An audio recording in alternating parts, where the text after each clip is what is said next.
Yes class 5। तो जैसे कि पिछले वीडियो में हमने पढ़ा था कि हम अलग अलग शेप से जो है समुद्र में रहने वाले जानवरों को बना सकते हैं। तो इसी उसमें और जानवर नेक्स्ट पेज में दिए हुए हैं। ये सीपी है, पैरट मछली है, ऑक्टोपस है, झींगा मछली है, कैटल मछली है ना, स्क्वीड है, जेलीफिश है और सिल्वर पम्फ्रेट है, केकड़ा है। तो इस तरह से आप अलग अलग शेप्स में बना सकते हैं। इनमें से कौन कौन से समुद्री जानवर तुमने पहले देखे हैं? क्या आपने कोई समुद्री जानवर देखा है इनमें से पहले? मछुआरे और उनकी नाव। मछुआरे कौन होते हैं? तो जो बेटा समुद्र में मछली पकड़ने जाते हैं, नदियों में मछली जाते हैं, वो मछुआरे होते हैं। और किस में जाते हैं वो? डेफिनेटली नाव में जाते हैं। तुम में से कितनों ने समुद्र देखा है? इसे तुमने कहाँ देखा है? क्या तुमने इसे फिल्म में देखा है या सच में देखा है? तुम्हारे विचार में समुद्र कितना गहरा होगा मालूम करो। क्या तुम्हें तैरना आता है? क्या तुम्हें समुद्र की ऊंची ऊंची लहरों से डर लगता है? तो समुद्र अगर असली में नहीं देखा होगा तो टीवी में सभी ने देखा होगा, है ना। और उसकी जो लहरें होती हैं, बहुत ऊंची ऊंची लहरें होती हैं। जितने आप हो ना, आपकी लंबाई से भी ऊंची ऊंची लहरें उसमें उठती हैं। तो क्या आपको तैरना आता है? और ऊंची ऊंची लहरों से डर लगता है? डर तो लगेगा ही ऊंची लहरों से, है ना। तो अब देखते हैं इसमें आगे क्या है। अपनी आंखें बंद करके सोचो कि समुद्र में ऊंची ऊंची लहरें उठ रही हैं। सब अपनी आईज क्लोज करेंगे और सोचो कि समुद्र के किनारे खड़े हो आप लोग और वहां पे ऊंची ऊंची लहरें उठ रही हैं। तुम्हारे विचार में लहरें कितनी ऊपर उठ सकती हैं? सोचो जरा, कितनी ऊंची हो सकती होंगी लहरें, है ना। आपसे भी ऊंची हो सकती हैं लहरें। कल्पना करो कि मछुआरे अपनी नाव में बैठे हैं और लहरों के साथ उनकी नाव ऊपर नीचे हो रही है। नाव में जाएंगे मछुआरे, लहरें ऊपर नीचे होंगी तो नाव भी क्या होंगी? ऊपर नीचे। आपको ऐसा इमेजिन करना है। मछुआरे अंधेरे में ही अपनी यात्रा शुरू कर देते हैं। कुछ मछुआरे अपनी लकड़ी के फट्टों से बनी साधारण से दिखने वाली नाव में जाते हैं। लकड़ी के फट्टे होते हैं, उनसे सिंपल सी नाव बनी होती है और अंधेरे में ही वो अपनी यात्रा शुरू कर देते हैं। अगर समुद्र उफान पर हो और तेज हवा के साथ ऊंची लहरें भी उठ रही हैं, तब इन मछुआरों को बहुत मुश्किल का सामना करना पड़ता है। देखो, हवा आएगी अगर तो लहरें भी ऊंची होंगी और उनकी जो साधारण सी नाव है उससे उन्हें बहुत खतरा रहेगा। डूबने का खतरा रहता है, नाव पलटने का खतरा रहता है। लकड़ी के फट्टों से बनी नाव बहुत दूर तक नहीं जा पाती। जो लकड़ी के फट्टों से नाव रहती है बनी हुई, बहुत दूर नहीं जा पाती है, ठीक है। तो वो लगभग जो है 1 घंटे में 4 किलोमीटर इतनी दूरी वो तय कर लेती है। अब इसमें प्रश्न दिया हुआ है, ये मैं आपको करके दूंगी कि 10 किलोमीटर तक जाने में इन्हें कितना समय लगेगा। आप भी कोशिश करना कि अगर 4 किलोमीटर वो 1 घंटे में जाती हैं तो 10 किलोमीटर वो कितने घंटे में जाएंगी, ठीक है। और मैं भी इसको आपका सोल्यूशन करके दूंगी। अंदाजा लगाओ तुम तेज चलकर 1 घंटे में कितनी दूर जा सकते हो। आप भी एस्टिमेट करो कि आप अगर 1 घंटा खूब तेज तेज चलोगे तो कितना किलोमीटर दूर जा सकते हो। मछुआरे हवा को महसूस कर सकते हैं, डेफिनेटली कर सकते हैं। और सूरज को देखकर वो अपना रास्ता ढूंढते, क्योंकि अब वहां पे उन्हें डायरेक्शन तो पता चलती नहीं है ना। समंदर में तो इधर भी पानी उधर भी पानी, सब जगह पानी ही पानी रहता है। तो वो क्या करते हैं कि हवा से पता चलते हैं कि यहाँ पता चलता है उन्हें कि हमें किस डायरेक्शन में जाना है। सूरज से वो पता लगाएंगे कि हमारा जो है रास्ता किधर को है। हम में से बहुत से तो समुद्र में रास्ता ही भूल जाएं। यहाँ पर केवल पानी ही पानी दिखाई देता है। कभी आप समंदर में जाओ तो दूर दूर तक कुछ नहीं दिखाई देता है। बहुत ये पहचानना मुश्किल हो जाता है कि हम आए कौन सी दिशा से थे। पता करो, सूरज की ओर देखो और पता करो कि वह किस दिशा में उगता है। I think class 5 you all know कि सूरज पूरब दिशा में उगता है। तुम जहाँ कहीं भी देखो कि तुम्हारे पूर्व में कौन कौन सी मज़ेदार चीज़ है ना। जो पूर्व दिशा है, कौन कौन सी और चीज़ें आपको उस दिशा में दिखाई देती हैं।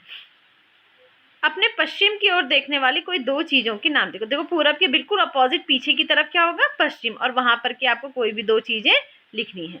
वाह, कितनी मछलियां। तो देखते हैं इसमें क्या है। समुद्र के अंदर मछुआरे उस जगह को ढूंढते हैं जहां उन्हें ज़्यादा से ज़्यादा मछलियां मिल सके। वहां वे अपना जाल फैलाते हैं। उन्हें मछलियों को जाल में आने के लिए कई घंटों इंतजार करना पड़ता है। अलग अलग तरह की इसमें नावें भी दे रखी हैं, है ना। क्योंकि भाई मछली पकड़ने जा रहे हैं तो डेफिनेटली वो क्या करेंगे? इंतजार तो करेंगे ही। कई बार उन्हें काफ़ी देर देर तक मछलियों का इंतजार करना पड़ता है। कितनी लंबी स्वॉर्ड मछली, ये देखो, ये मछुआरे हैं, इन्होंने बड़ी सी लंबी स्वॉर्ड मछली है, इसका नाम, ये पकड़ रखी है, ठीक है। कुछ नाव में मोटर लगी होती है और वे समुद्र में बहुत दूर तक चली जाती हैं। अब जो साधारण नाव होती हैं वो तो थोड़ी दूर तक जा पाती हैं, लेकिन जो मोटर वाली नाव होती है ज़्यादा पावरफुल होती है और वो कई काफ़ी दूर तक चली जाती हैं। समुद्र में दूर जाकर उन्हें ज़्यादा मछलियाँ मिल जाती हैं। मोटर नावें लगभग 20 किलोमीटर प्रति घंटे की चाल से चलती हैं, यानी कि 1 घंटे में 20 किलोमीटर। ठीक है, तो उसकी चाल कितनी हो गई? 20 किलोमीटर प्रति घंटा। मोटर बोट 3.5 घंटे में कितनी दूर तक जा पाएगी? इसके लिए मैं आपको एक फॉर्मूला बताऊंगी निकालने का, कि जब आपको चाल, दूरी, समय ये सब पता हो तो कैसे सवाल करते हैं। ठीक है, 85 किलोमीटर जाने में, 85 किलोमीटर जाने में उन्हें कितना समय लगेगा? अब ये देखो, ये अलग अलग तरह की देखिए, ये मोटर बोट दे रखी है जिसमें मोटर लगी होती है। ये लंबी पूंछ वाली नाव है, मछुआरे बैठे हैं इसमें। ठीक है, ये कैसी है? ये भी मोटर बोट है। ये देखो फिशेस पकड़ रखी है नाव में उन्होंने। ये बड़ी मशीनी नाव है, ट्रॉलर। ठीक है, इसमें देखो ये और बड़ी नाव है। लेकिन अब मछुआरे बहुत चिंतित हैं, क्योंकि इस मछली व्यापार में कुछ बड़ी बड़ी मशीन लगी हुई नावें आ गई। अब मछुआरों के पास तो सिंपल साधारण छोटी सी नाव होती है, लेकिन अब टेक्नोलॉजी जैसे जैसे बढ़ रही है तो क्या है, बड़ी बड़ी नाव, मशीन वाली जो नाव है वो भी इस धंधे में, इस व्यापार में आ गई है। ठीक है, वे समुद्र में बहुत दूर जाकर गहरे पानी में बड़े बड़े जाल डालते हैं और इस प्रकार वे बहुत सारी मछलियां पकड़ लेते हैं। तो मछुआरों को तो टेंशन होनी है, क्योंकि वो दूर दूर जाते हैं, बड़े बड़े जाल डालते हैं, खूब सारी मछलियां पकड़ लेते हैं। तो छोटे मछुआरों के हाथ में कम ही मछलियां आ पाती हैं। और ये जो नावें होती हैं तो ये बहुत ज़्यादा दिनों तक समुद्र में रह सकती हैं। मछुआरों को तो डेली जाना होता है, फिर डेली वापस आना होता है, वो रात भर तो रह नहीं सकते हैं वहाँ। ये बड़ी बड़ी मशीनें नावें उन छोटी छोटी मछलियों को भी पकड़ लेती हैं जिन्हें अभी बड़ा होना है। मछुआरे तो हमेशा मछलियों के बच्चों को जाल से बाहर निकालकर समुद्र में जाने देते हैं। वे जाल को इस तरह तैयार करते हैं कि केवल बड़ी मछलियां ही पकड़ी जाएं। अब ये मशीनी नाव है, ये तो जितना इनके हाथ में आए सब पकड़ लेते हैं, लेकिन मछुआरे क्या होते हैं, जो भी छोटी मछलियों के बच्चे हैं उनको वो समुद्र में जाने देते हैं। वो उनके जाल ऐसे होते हैं कि अपने आप ही वो जो बच्चा होता है मछली का, वो समुद्र में चला जाता है और सिर्फ बड़ी मछलियां ही जाल में आती हैं। अब क्या दिया है इसमें आगे, सैकड़ों साल से मछुआरे और समुद्र और इसमें पलने वाली मछलियों की देखभाल करते आ रहे हैं, है ना। तो भाई कई सालों का है मछलियों का और मछुआरों का, तो जो आपस का रिलेशन है, एक दूसरे की वो देखभाल करते हैं। वे समुद्र में थोड़ी मछलियां ही खाने और बेचने के लिए निकालते हैं। उनका कहना है कि अगर मशीनी नाव द्वारा रोज हजारों किलोग्राम मछलियां समुद्र से निकाली जाएंगी तो वह दिन दूर नहीं जब एक भी मछली समुद्र में नहीं बचेगी।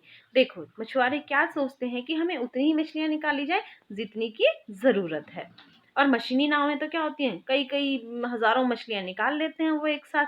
उससे क्या होगा, वो कहते हैं कि एक दिन ऐसा आएगा जबकि सारी मछलियां खत्म हो जाएंगी। नदियों और समुद्र में मछलियों पर बढ़ते हुए खतरे पर रिपोर्ट लिखो। कोशिश करना आप लिखने की इसी के आधार पे। ठीक है, किस नाव में कितना आता है? लट्ठों की नाव एक चक्कर में लगभग 20 किलोग्राम मछलियां लाती है। जो साधारण नाव होती है एक चक्कर में 20 किलोग्राम मछलियां वो ले आते हैं, लेकिन कुछ और तरह की नावें इससे ज़्यादा मछलियां ला सकती हैं। यहाँ पे एक इन्होंने टेबल दे रखा है और इस टेबल में इन्होंने लिखा हुआ है कि हर तरह की नाव के चक्करों में कुल कितनी मछलियां आएंगी, है ना। नाव का प्रकार दे रखा है, उसमें कितने किलोग्राम मछलियां आ सकती हैं और नाव जो है कितनी दूर जा सकती है, कितना समय लेगी, है ना। तो देखो लट्ठे वाली नाव है, 20 किलो मछली आ सकती है एक चक्कर में और 1 घंटे में 4 किलोमीटर दूर ही जा सकती है। जो लंबी पूंछ वाली नाव है वो 600 मछलियां ला सकती है और 12 किलोमीटर 1 घंटे में जा सकती है। और जो मोटर बोट है वो 800 किलोग्राम मछलियां ला सकती है और 20 किलोमीटर प्रति घंटा की चाल से चल सकती है। जो मशीनी नाव है वो 6000 किलो मछलियां एक बार में ला सकती है और 22 किलोमीटर प्रति घंटा की चाल से चल सकती है। ठीक है, कुछ बड़ी बड़ी संख्याएं। अब देखो इसमें बड़ी बड़ी संख्याएं क्या है कि जैसे कि हम पढ़ते हैं ना, इकाई, दहाई, वंस, टेंस, हंड्रेड, थाउजेंड। तो जैसे 5000 बोलूंगी तो छोटी संख्या, 1 लाख बोलूंगी तो बड़ी संख्या। फिर उसके बाद क्या आती है, करोड़ों की संख्याएं भी आती हैं। तो आपने जो है इसमें पढ़ा है कुछ इसके बारे में, कुछ बड़ी संख्याओं के बारे में आपने कहाँ पढ़ा है? गणित का जादू पुस्तक 4 में लाख संख्या के बारे में सुना था, 100,000 के बराबर होते हैं, है ना। जब आप अंकों को शब्दों में लिखते थे और फिर शब्दों को अंकों में लिखते थे।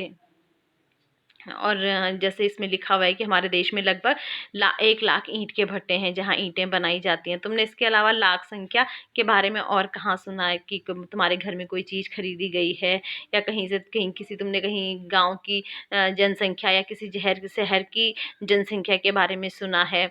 1,000 की संख्या लिखो, अब 100,000 लिखो, तो 1 लाख की संख्या में कितने शून्य होंगे? ठीक है, तो ये नंबर आपको आते हैं अच्छे से। अब इससे रिलेटेड जो एक्सरसाइज होगी वो मैं आपको समझाऊंगी। ठीक है, अब ये है अगला भी इसका मछली बाजार जो है, ये हम नेक्स्ट वीडियो में पढ़ेंगे। अभी इतना जो काम हो गया है, इतना मैंने आपको पढ़ा लिया, इसके रिलेटेड मैं आप प्रैक्टिस कीजिएगा और मैं भी इससे रिलेटेड एक्सरसाइज आपको सॉल्व करके दे दूंगी। कोई क्वेरीज होंगी तो आप मुझसे पूछ लेना। Okay, have a good day.